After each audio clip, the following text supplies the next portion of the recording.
Hi everyone. Today I'm with Taylor Roa from Wistia, and very happy to have you here, Taylor. Today we'll be talking about good metrics and bad metrics, and I'll explain a bit more about how we picked that topic later. But can you start by introducing yourself? Maybe tell us a bit more about Wistia and what you've been doing those past few years.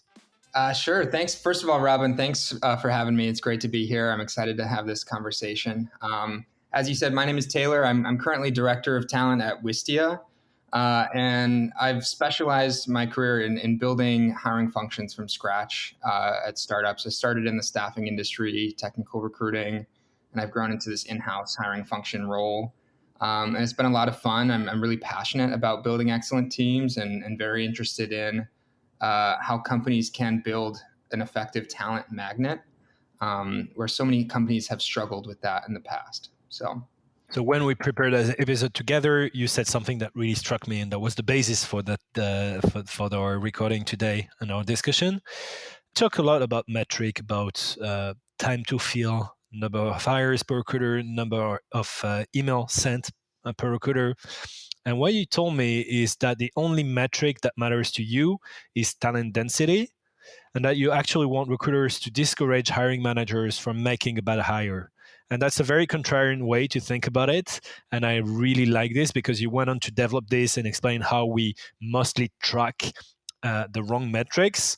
And I believe that's an opinion that is, I very agree to most of what you said, disagree to some extent, and that's a good discussion as well, and that's where you get a good conversation. But I believe at least this opinion needs to have more publicity, and people need to hear about this way more, and that's the reason why we're doing that episode together.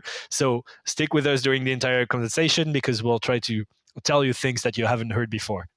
I couldn't agree more. I think that we should be talking more about talent density, and I think that the traditional approach to hiring misses so much value from the recruiting function. And so that's where I push the most and I'm most interested in. It's really making talent a strategic advantage for your business. And so my opinions here really start with the role that a talent function should play in your company. I often say that a founder is the first recruiter. And so what I mean by that is when a founder starts a company, their most important role at the beginning is recruiting and finding the people to help them build their idea. And as this business scales, that activity doesn't get any less important. It scales with the company, right? And so it's incredibly important for your talent team to be an extension of your leadership for so many reasons. So a question I'll often ask founders when we're talking about hiring is, how good are your teams at hiring? And they'll often cite how many roles they filled this year, their time to fill, and they might say, yeah, we've been doing great. But the next question I'll ask is, how good are your teams at making hiring decisions? And they often have no idea.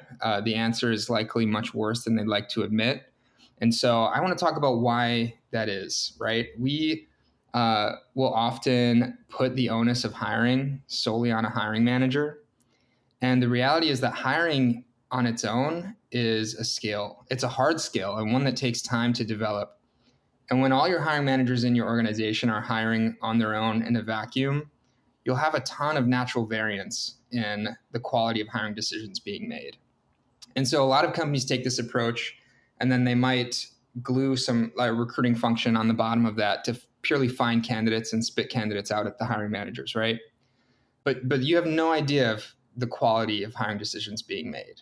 So when I build a hiring function, I'm very interested in building a central nervous system of hiring, something that puts recruiters in a very strategic partnership role where they have room to advise, partner with, and level up the skills of our hiring managers, our interviewers across the business. But more importantly, we have 100% visibility into all the decisions that are being made, the interviews being done, and the data points being collected, so that we know the health of our hiring across the organization. And that requires a lot more from a recruiter, right? They have to really operate as more of a business partner. And I think to effectively lead a team in this way, you have to be really smart about the metrics that you expect from them. And so that's kind of where this conversation began. But what do we see if we want to build a strategic hiring function? What do we see as good metrics versus bad metrics, which unfortunately are typically the traditional metrics placed on recruiters, right? So back to what you said at the beginning, we should be talking more about talent density. I think that's also something that you said when we prepared that recording, Yep. was that people think a lot about hiring as many people as possible, Right. while there could be another way to look at it, and the other way could be to hire as few people as possible to reach the expected targets, right? And if you can reach X amount of revenue with the same, everything else equal, if you can do it with 20% less people, then you were better at hiring. Well, no, the targets, especially for recruiting teams, tend to be on hiring as many people as possible. So basically optimizing for hiring more people to do the same job, right? Can you maybe elaborate on this and tell us a bit more about talent density? Rather than hiring as much as possible, hiring as effectively as possible, right? And so it starts with how we even plan as a business. A lot of companies will define a budget. And by the way, budgets are not defined with a scalpel. They're defined with a butcher's knife or an axe even. They're very blurry. And in every case, we choose our constraints based on our goals and our values, right? And I don't think we give enough attention to that. What often happens is a budget is defined, fed through an HR team, and then an HR team sees that as like a given 100%. We can't stray from it. Recruiters have to find a candidate who typically will fit less than the 50th percentile in pay that the market's looking for. And then we tack on an expectation that they fill that role as fast as possible. So just logically stepping out, we're not hiring anyone right now, but we can look at this from an outside perspective. What do we expect the outcome to be if we're telling a recruiter, find someone for cheaper than the market is on average and do it as fast as you can? What do we think the hiring outcome is going to be? And that should Right? be in the top 10%. Exactly. So what we really need to do is first look at where the market is and make sure that we're budgeting our headcount to make room for top talent, because the best talent out there knows what they're worth and they're not going to settle for less, right? If we do that and then we set our recruiters up to focus on quality over quantity, all of a sudden they have a rec where they can pay top talent and they have the space to partner and focus and hold hiring managers accountable to actually make a quality decision. And so there is a time element to every search, right? When companies focus so heavily on time to fill, you're really encouraging your recruiters to get the role filled and move on to the next one.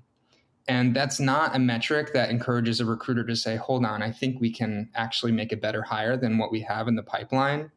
Let's actually slow down and go back to the market and spend a couple more weeks on this, right? This is a behavior that you don't see when time to fill is your North Star. Another metric I often see recruiters held to is, for example, response time to applicants, right? So a traditional company will spend a lot of money on job boards and advertisements because they want to juice up their applicant flow. The idea is that more applicants means they get to hire faster. Again, there's no focus on quality here. The reality is 95% of your applications are not qualified. And that's almost true every time you post a role, no matter how many applications you get. But the worst part is that the 5% that are qualified, they're really just the best of whoever came to you. And so you're then paying a recruiter to sift through a bunch of bad applications. You're requiring them to have a quick response time. So they're prioritizing time in their day to send emails to candidates who aren't qualified. And this is just a wildly inefficient approach to hiring, right? So when I think about what's more efficient and how can we focus on quality over quantity, I actually don't want to spend much time or attention on inbound. I think employer brand is important, and we can talk about that. Maybe that's a separate conversation. But when I think about what gives my recruiter the most control over quality, that's outbound search and proactive messaging, right? Because the best talent out there already has a job. They're not scanning job boards and submitting their application. And this gives my recruiter the most control over the bar for talent entering our process, as well as the diversity of our pipeline, right? And it takes a little bit longer. But when I set a metric on my team that says, okay, this year I want 50% of our hires to be proactively sourced. We know it's going to take a little bit longer. So I'm going to tell my hiring managers, expect this to take 8 to 12 weeks. And if we haven't reached 8 to 12 weeks, we're not behind on this hire, right? So there's a couple expectations there. I'm expecting my hiring managers to be able to plan ahead 3 months. If we need to hire somebody in 4 weeks, that means we're on our heels. Like, did we just discover we need this role? Probably not, right? Let's plan ahead a little bit, give ourselves some runway, and then set a metric that encourages my recruiter to focus on quality and outbound outreach, right? I hope that's making sense. Yeah, and it probably resonates to a lot of people listening to us right now, and they probably all have this question: how do you get the hiring manager to plan ahead? Do you have any Yeah. trick on this? So this is where that strategic partnership comes into play, but truly being an extension of your leadership team. If your CEO and your executive team don't see the importance of this conversation and this approach to hiring, then recruiters are set up for failure. So building a good talent function requires a lot of managing up, just like a lot of things do. And so you need a really solid partnership with leadership, right? You have to be able to interject with finance and say, whoa, whoa, whoa, this budget you're giving me for this role, where did it come from? Because my market data says we have to budget for this. And if that's the case, then we should probably be looking at our hiring plan a little bit differently, right? Without that space to have these conversations, you're set up for failure. But when you do have those partnerships, your leadership, your VPs, your directors, they're all aligned. And my recruiters get to understand what a VP wants out of the organization that they're building. And then that also helps them partner better with a hiring manager, because a hiring manager is responsible for hiring and building good teams. But when a recruiter fully understands the VP's expectations as well, they're better suited to set this hiring manager up for success, right? And so it should never feel like a confrontational relationship or combative in any way. We're all here to achieve the same goal. And actually, leveraging a recruiter this way can become an amazing learning experience for your hiring managers as well, right?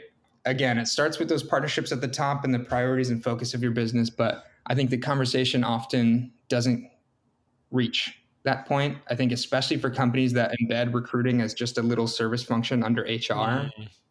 then they definitely do not have that kind of two-way conversation. And for me, especially for a growing startup, there's actually nothing more critical than hiring excellence to the future of your business.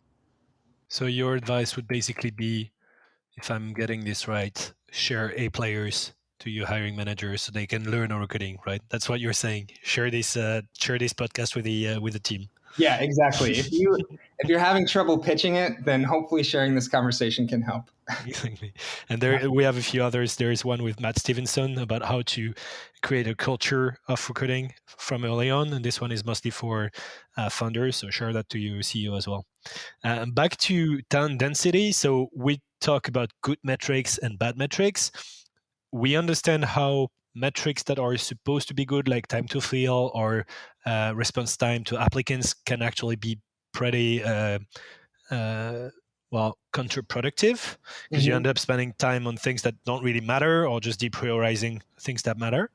Right. How do you measure talent density? It's actually very hard to do. Like, how do you know if the person who joined the company was actually a, I don't know, top 1%, top 5%, top 10% higher? And how do you measure this? Do you have anything on Yeah. this?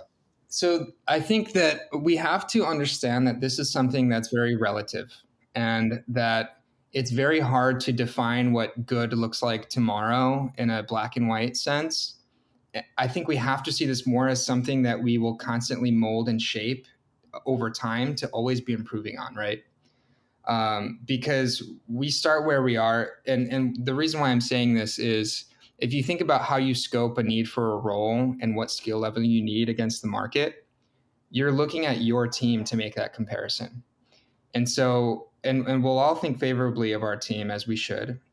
But if our bar for talent has been low, then what we look for on the market will also be low. Does that make sense? Hmm.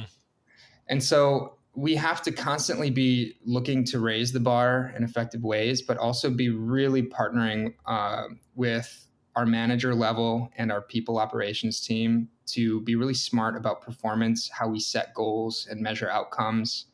But talent teams shouldn't be left outside of those measurements and those updates, right? we should all see very visibly which teams are struggling, which teams are knocking out of the park, where our strong talent is, and who's managing them. Because there's so many things that affect what strong talent means, right? One of my favorite things Patty McCord says is, obviously Netflix became known for hiring great talent, and people would ask her, how does Netflix have access to this top talent? And she would ironically say, there's an island somewhere and only we know where it exists, where a talent lives, right?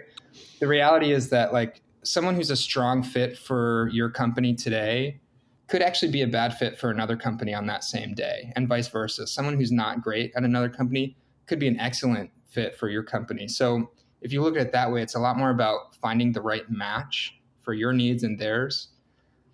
But when we look at measuring talent density, there's an arc over time, and we're never going to reach the finish line. It's much like how we talk about achieving diversity on your team. What actually does peak diversity look like? There's kind of no such thing, right? Talent density is very much the same. So I think it's important to embrace the ambiguity there.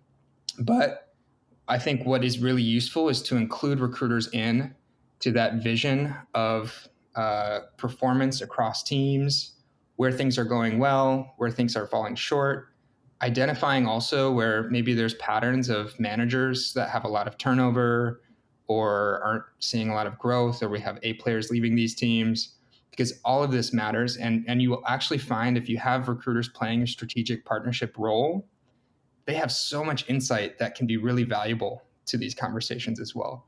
Because hiring is like, it's the hardest and most important people thing that a manager has to do.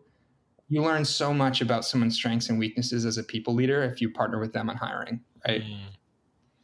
So maybe the problem and the reason why people revert to very simple KPIs to track is that this is, as you say, there's no single data point that you can use to say we improved the talent density by X%, and so it ends up being very difficult to track. So I understand how that's actually much more subtle, and I agree, because you can look at the annual reviews. But then that's not totally unbiased, and that can also be, you can hire a top performer, but if she doesn't get any training, any onboarding, then she'll add bad reviews, and this not the person's fault or yours. So is there a way, anyway, and I understand that it's hard to measure, but is there a single KPI or a single number that can serve as a proxy of this that we can give to people listening to us, or shouldn't there be one? So I think there is something to be done here, but we have to look at it in two ways. And so something that we'll do is a talent X-ray. This is separate from performance reviews, right? And a lot of companies do this different ways. There's also best practices around performance reviews. I think there's really two goals when we talk about performance. One is maybe like a 360 review that can be really helpful for providing feedback and growth. I think these should actually be rooted in a growth plan and conversation, and every employee on your team should have a manager that's responsible for setting a specific growth plan for that person. That's just what a modern talent wants today, right? So that's I think what a good purpose for a performance review should be. But then separately, we also need to do what could be called a talent X-ray. That's what we call it at Wistia, where HRBPs are sitting down one-on-one with every manager and every director and going through the assessment of performance on each team. And we're basically looking at what is the perception of low performers, folks meeting expectations, and those exceeding expectations. But when I say there's two ways to look at this, what I mean is a huge piece of this is how good are those managers at setting goals and expectations. Because that means everything to whether or not the team is meeting those goals and expectations. And so when we do this, we have to really look at both sides, right? One, there's an opportunity here to level up our managers and their ability to set goals. And when we get that really solid, then we can feel more confident in the talent X-ray that we've done. But we use a tool called ChartHop. I think there's other tools. Maybe your platform also helps with this. I'm not sure. We don't, but okay, but we are able to create fields that we can visualize in an org chart really easily. And when we do a talent x-ray, we're able to see where our high performers and low performers are across the business. We're able to compare it against things like gender or ethnicity, things like level and skill, department, team, you name it. And so these kinds of visual insights give us a ton of high level view on where we're doing well on talent density, where we're doing poorly. But this talent x-ray has been really critical for that, because we also can't feel confident about pay equity, growth, things like this, if we don't have a very clear view on what expectations are and whether people are meeting them. Do you also use them to, do they provide anything on the salary data? So you mentioned that when you start a new job search, then you have to understand what's the market for this. Do you use them? Yeah, so we use Radford. I like Radford because the customers they have are most like ours. So I can pick out a peer group basically of companies we actually compete with for talent, right? Okay. Every year we'll update our comp bands, and we've defined a very market driven compensation strategy where all of our bands are defined on where the talent market is this year. And I'm very adamant that we don't shrink those bands, because this market data is just what's real out there, right? And so if certain roles cost more, then we should know that on the front end before we set the budget for next year, because that has to determine how many roles we can hire. Basically, we have to ensure that we have room to hire top talent, especially where it matters, right? So, but that's not just helpful for finding talent outside, because we all know that most companies will pay top dollar for new hires, but they'll be incredibly stingy with bonuses or raises for existing employees, right?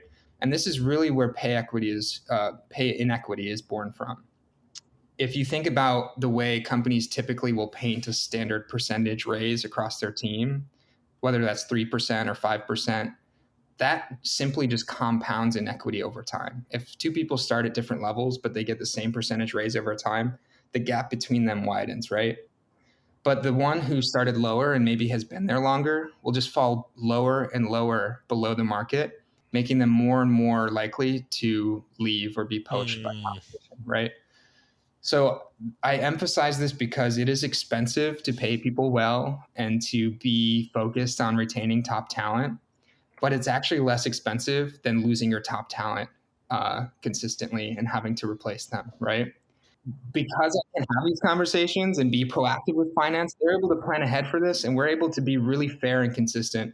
When we raise the bands for the market, everyone on that team internally gets raised to be within those bands.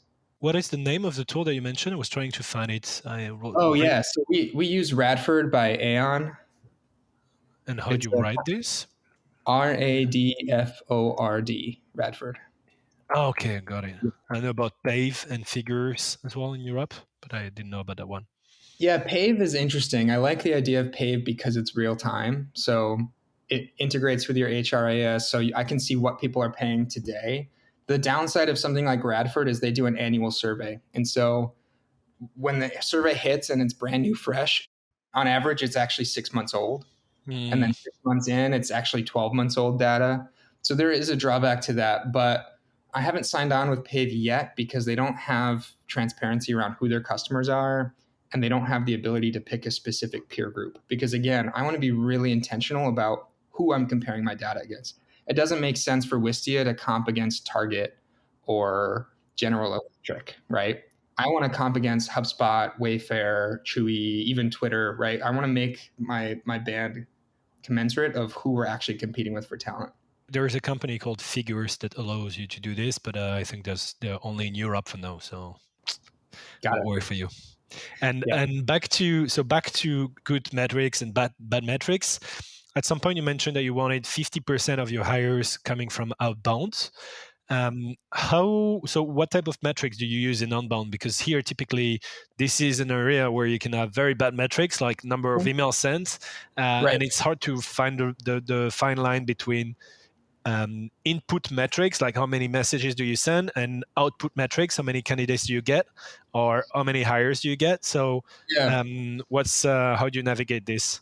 So the bottom line for me is, if a recruiter is hitting their hires within 12 weeks maximum for each hire. So time to fill is important to some extent. It can let us know what we're really struggling with, right? And if they're making hires 50% proactively found on the market, then that to me is a recruiter that's excelling in their role. Now, a lot of companies will measure by the number of emails sent as a metric, as a performance metric. And I think that's misguided. Obviously, I want my recruiters to be as efficient as possible. If you message somebody and they respond and get on the phone with you, you're then wasting 30 minutes with someone who helped you achieve your messaging metric, but actually wasn't a good use of your time when you got them on the phone, right? So I don't need to put this arbitrary stress on my team. They know who they want to reach out with. And actually, a lot of times, the best talent is actually very few. And so it wouldn't make sense for me to say message 100 a week for this niche skill set, right? But where that does come in handy is if your recruiter is struggling to fill a role or build a pipeline, that's when we look at these behavioral metrics like, okay, well, how many messages did you send? Let's try sending a few more, and we can also look at the way you're crafting these messages. Maybe we'll include a video this time and see what we can do with response rates, right?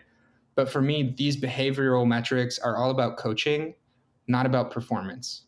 Performance is quality over quantity and outbound over inbound. And those are really the things I care about, the things that really give us the best shot at talent density. Okay, got it. And recruiters in your team still have a target, a quarterly target of hires, or do they even have a number of hires they need to reach? So I actually will allocate a hiring plan based on skill set. So my team is very embedded with the business. I've given them all a team to focus on basically where they can dive deep, really get to know the team and be part of the team. And so, for example, my engineering recruiter is super embedded. He's on weekly meetings with the engineering team. He's building relationships with the engineering team. He knows them inside and out. And that brings so much value to his search for engineers and the quality of the engineer's experience when they're interviewing with us. But it's going to be harder to fill engineering roles than it will for my recruiter who's focused on customer success and sales, right? So obviously she will be filling more roles than the engineering recruiter. And there's really no standard set of number of hires that we can assign. But we'll get a hiring plan based on the budget we determined, and I will allocate that over the course of 6 months or 12 months based on capacity that is manageable throughout that time. So no recruiter should have more than 5 or 6 roles at once, especially if they're engineering recruiter. And we want to make sure we're managing their time for quality and diving deep throughout the year. And that's also another contrarian way to think about it. Usually, I think recruiting team will stick together, but that could actually be part of a squad. And say instead of even physically sitting with the recruiting team, maybe you should sit with the engineers, and this way you get to know the team. Do you do this? Yeah, Or yeah, we do that. that's smart. A lot of companies, and I think this is why at a lot of companies that recruiters don't really feel like part of the team, Yeah, is they actually don't get to dive deep with any specific team. And they might feel a sense of team and support on the TA or the recruiting team when they're all helping each other across departments. But I can tell you by bringing recruiters into this environment, it is so energizing for them to be welcomed as part of the engineering team, to be included on meetings, to be shared information with, and to really be valued and respected as a contributor on that team. But then to be told you're the CEO of engineering recruiting, you own this. It's incredibly empowering and exciting for a recruiter to have that kind of influence. yeah, and that ties back to how do you measure the talent density? Because if each recruiter is owner of one team, then it's easier to measure the output then. Exactly. Yeah, there's no one size fits all that we can really place on a recruiter across an entire business. Got it. So if I want to summarize all my learnings from today, focus on the metrics, but think about how they can be also um, how they can also optimize for the wrong behaviors. So if you put a very tough time to fill, for instance, metric, then people will tend to prioritize this over the rest, everything else. And that doesn't mean that you need to remove that metric altogether. Keep one, but just keep in mind that the shorter it is, the more people will optimize for that metric, and that makes sense because that's their job. But they can be at the detrimental to the quality of hires. So that's one thing. The other thing is how to be more strategic in recruiting is use tools and surveys to know about the market data. That's the number one. Probably use tools to organize the prospecting and measure, not necessarily so that you can track how many emails have been sent every week, but at least if there is a problem that you can dive down and see exactly what's not working and see and run experiments and things. That's maybe number two. Number three is have the recruiting team sit with the people they're hiring for, and each recruiter should be CEO of the of recruiting for a specific team. Is there anything else that you want us to remember from this discussion? I think that covers it. I think that, I see more and more founders and CEOs understanding the strategic value of a good talent function, especially after last year, the most competitive talent market we've seen in decades, right? And so I think it's really hard for folks who've never done it before to figure out how to implement that. So I hope this conversation helps, and I'll leave your audience with the metrics I hold my team to. But the regular metrics that we talk about are source of hire. So again, my goal is for 50% or more to be found externally. And that's quite a lot for a lot of teams. You might see like 15 to 20%. The second thing is speed to hire, which is not time to fill. And the key difference there is time to fill is from when we post the role to when we fill it. That will vary if we're focused on quality. But when we find an excellent candidate, we want to be as quickly as possible and efficient to not waste their time and provide a good experience. It should be 30 days or less, right? So from the time a candidate applies to gets a decision, it should be 30 days or less. So that's something we talk about. And then the last thing is diversity, but we're talking about the hiring class, not so much diversity of the pipeline, which obviously comes first, but I care more about the outcomes. And I think the difference here is I think companies sometimes hesitate to hold recruiters accountable for the hiring outcomes because ultimately it's the hiring manager's decision. But I actually disagree. I think if anyone owns your hiring philosophy and the consistency of success in hiring across the business, we are the only ones who can see the whole organization from this view, right? And so hiring managers should expect to talk and work with recruiters on the decisions they're making. And recruiters should be accountable with flagging when there's a problem and when bad decisions are being made. And so, yes, but my recruiters are responsible for contributing to the bar for talent and the diversity of our hiring class. And then the last thing, over time, when we look back, we will include performance across the business and look at patterns that we've seen and maybe how hiring can address that. Got it. Good learnings. Thanks for sharing this. Yep. Thanks, Taylor, and we'll keep a close eye on you and on Wistia then. Thanks, Robin. This was fun. Hope you have a good holiday season coming up.